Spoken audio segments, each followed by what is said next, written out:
Barangay Ginebra, Justin Brownlee mga bro, binastos nga ba sa Meralco Bolts? At RJ Abarrientos sigurado na sa Rookie of the Year.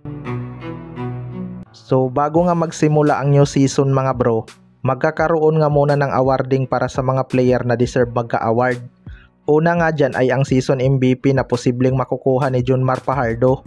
Mahirap ngang maagaw kay Junmar Fajardo ang award na yan kapag healthy mga bro.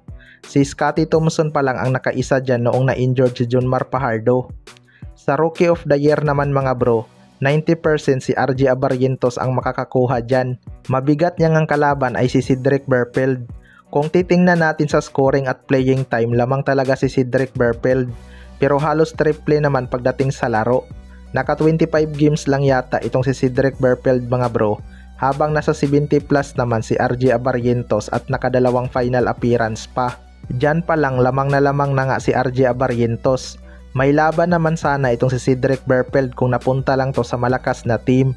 Pero kapag nasa Blackwater bossing ka, wag ka na talaga mag-expect ng Rookie of the Year kahit gaano ka pa kagaling. Mabuti na lang yung Stephen Holt mga bro, kahit nasa Tira Permajip ay nanalo pa ng Rookie of the Year dahil yung mga kasabayan niyang rookie ay wala gaanong impact sa kanilang mga team.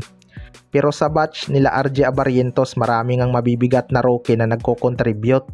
Pero big impact lang talaga si RJ Abarrientos sa Barangay Ginebra. Sa kabilang banda naman mga bro, Justin Brownlee na bastos nga ba sa Meralco Bolts?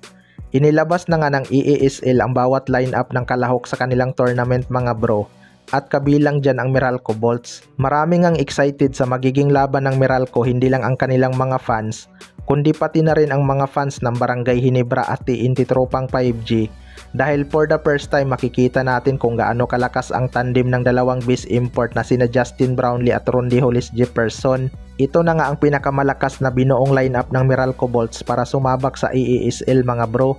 Pero for the first time din makikita natin si Justin Brownlee na ibang jersey number ang kanyang gagamitin para i-represent ang Pilipinas. Sanay nga tayong nakikita na suot ni Justin Brownlee ang jersey number 32.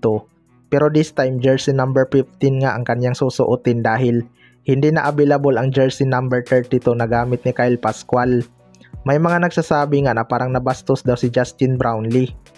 Well, para sa akin mga bro, in my opinion, kilala naman natin si Justin Brownlee na hindi mapagmataas kahit napakalaki na ng kanyang ambag sa Pilipinas.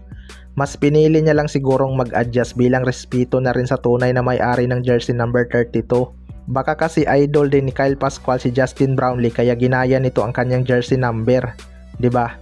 Kaya para sa akin mga bro, ayos lang naman 'yan. Mabait naman na tao si Justin Brownlee at hindi talaga yan nagrereklamo basta para sa Pilipinas. Kayo mga bro, anong masasabi niyo tungkol dito?